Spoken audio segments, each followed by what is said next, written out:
ठाकरे गटाच्या सुषमा अंधारे यांनी अंजली दमाण यांना घेरलंय. दमाण यांकडे खऱ्याचा सीडीआर कुठून आला असा सवाल त्यांनी केलाय. यावर अंजली दमाण यांनी प्रत्युत्तर दिलंय.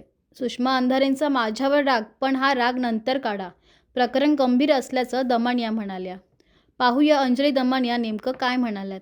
प्रिय दमानिया, तुम्ही जितक्या विनम्रतेने बोलला तितक्याच प्रेमाने तुम्हाला काही प्रश्न विचारले पाहिजेत. तुम्ही आधी असं म्हणालात की कुठल्या तरी व्यक्तीने तुम्हाला कॉल डिटेल्स दिले. नंतरच्या स्टेटमेंटमध्ये म्हणालात की तुम्हाला एका ॲपमध्ये टाकून तुम्ही ते नंबर चेक केले. दमानिया, ती कोण व्यक्ती आहे ज्याने तुम्हाला इतके महत्त्वाचे कॉल डिटेल दिले आणि इतकी महत्त्वाची माहिती देणारा माणूस तुम्हाला माहितीच नाही किंवा अनोळखी माणसाच्या माहितीवर तुम्ही इतक्या चटकन विश्वास ठेवला की दे धडाम तुम्ही लगेचच माहिती प्रसारित केली? किंवा ते कोणतं ॲप आहे की ज्या ॲपमध्ये माहिती टाकल्यानंतर कोणाचे किती कॉल आहेत, आउटगोईंग किती, इनकमिंग किती, ड्युरेशन किती, हेही कळतं? दमानिया, तुम्ही भाजपच्या अगदीच नावं घेतली नाही असं नाही, 2 लोकांची नावं घेतली, पण ती अँटी CM लॉबीतली चंद्रकांत पाटील आणि आशिष शेलारांची नावं आहेत. दमानिया, तुम्ही नार्वेकरांचं नाव नक्की घ्या, पण त्यासोबतच अमित शहांचा फोटो जो खराच सोबत आहे त्याबद्दल तुमचं काय म्हणणं आहे? फडणवीसांनी 2012चा बंदूक परवाना 2024ला नूतनीकरण झालेलं आहे, यावर तुम्ही कधी प्रकाशझोत टाकणार आहात? 31 मार्च 2018ला जयकुमार रावल याने या तीर्थक्षेत्राला क प्रवर्गाचा दर्जा बहाल केला, यावर तुम्ही का बोलत नाहीत? दमानिया, तुमची माहिती जर इतकी वेगवान असेल, SITपेक्षा वेगवान, तर तेजस्विनी सातपुते काही कामच करत नाहीत असा याचा अर्थ होतो. मग सातपुतेंना काढून तुम्हालाच SIT प्रमुख करावं का? दमानिया, तुमचा लढा प्रचंड सिलेक्टिव्ह असतो, एव्हाना लोकांना कळलेला आहे. कारण कोरेगाव पार्कमध्ये जमीन आसमान एक करणारा तुम्ही जैन बोर्डिंग प्रकरणात मात्र अगदी गप्प बसता. याचा अर्थ लोकांनी काय काढायचा? कमॉन दमानिया, तुम्ही सरकारच्या निकटवर्तीय आहात, तुम्ही रॉच्या एजंट नाही, पण कुणासाठी काम करता हे आता काही लपून राहिलेलं नाही. सुषमा अंधारेंचा माझ्यावर काहीतरी प्रचंड राग आहे, म्हणून विषय सोडून त्यांचा सगळा फोकस हा अंजली दमानिया आणि कुठेतरी त्यांना हे एस्टॅब्लिश करायचं की अंजली दमानिया आणि भाजपचा काहीतरी आपसात काही त्यांचं अंडरस्टँडिंग आहे. मी सिलेक्टिव्ह आहे, मी अमुक आहे, मी तमुक आहे, दमानियाने असं केलं. विषय काय आणि तुम्ही बोलताय काय? तुम्हाला मी 1000 वेळा सांगितलं की मी सगळे विषय बोलत नाही, कारण मी जे विषय घेते ते तडीच नेईपर्यंत लढते. नुसतीच बडबड मी कधीही केलेली नाहीये. तर तुम्हाला पुन्हा एकदा मी सांगते की तुम्ही मला मागे हा प्रश्न विचारला होता की तुम्ही हा विषय लढलात, मग तो का नाही लढलात?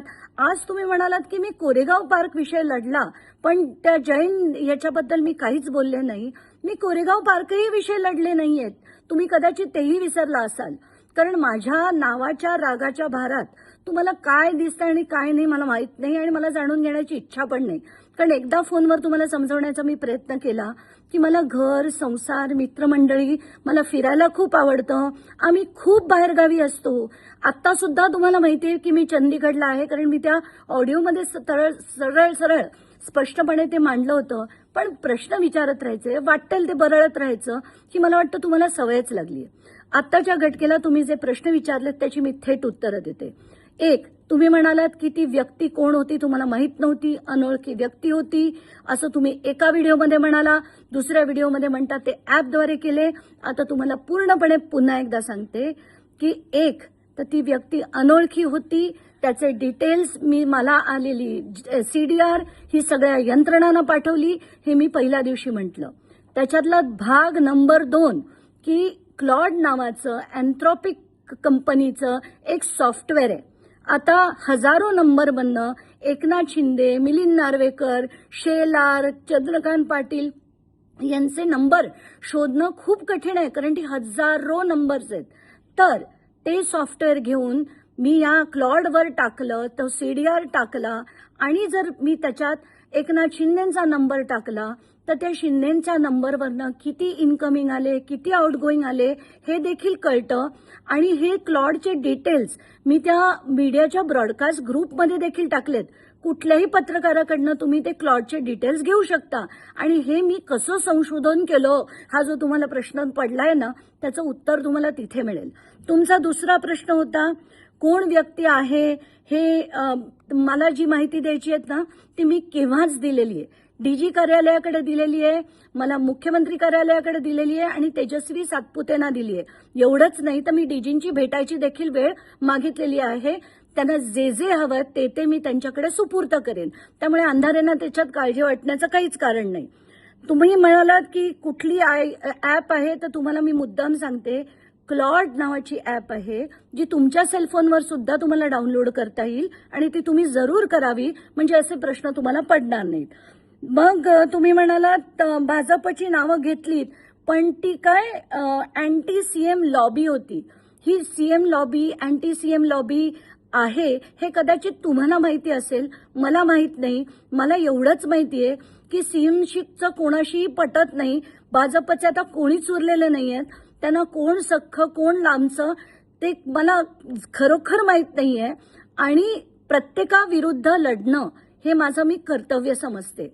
म्हणून मी म्हटलं तुम्हाला की आम्ही तुम्हाला पुन्हा एकदा तुमच्या डोक्यात प्रकाश पाडण्यासाठी सांगते की ज्या ज्या लोकांची फोटो खरातांबरोबर दिसले ते नंबर मी काही माझ्याकडे होते, काही पत्रकारांकडनं मी घेतले आणि ते त्या क्लॉडवर टाकून सर्च केलं.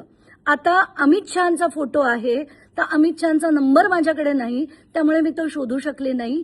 दुसरं, देवेंद्र फडणवीसांचा नंबर सुद्धा मी त्या क्लॉड सॉफ्टवेअरवर टाकला, पण ते मला मिळालं नाही. त्यांच्यात कुठलंही संभाषण अटलिस्ट नॉर्मल कॉलवरनं झालं नाही. व्हॉट्सॲप किंवा याच्या फेसटाईमवरनं झालं असेल तर मला माहीत नाही. आणि तुम्ही म्हणालात की 2012 ते 2000चा जो त्यांचा बंदूक परवाना होता तो फडणवीसांनी परत रेग्युलराईज केला असेल. माझ्या माहितीप्रमाणे हा परवाना जो असतो ते परत जर त्यांना द्यायचा असेल तर ते कलेक्टरांचं काम आहे. आणि फडणवीसांच्या सांगण्यावरनं जर दिला असेल तर त्यांना सुद्धा तशीच कारवाई त्यांच्यावर देखील झाली पाहिजे, अशी मी थेट मागणी करते. तुम्ही म्हणालात जयकुमार रावल यांनी त्यांना क वर्गाचं काही हे दिलं, तर तुम्हाला आता काय बोलू मी. जयकुमार रावल यांच्या विरुद्ध मी गेले 5 वर्ष लढतेय. कदाचित तुम्हाला माहित नसेल, कारण तेव्हा तुम्ही ठाकरे गटात नव्हतात.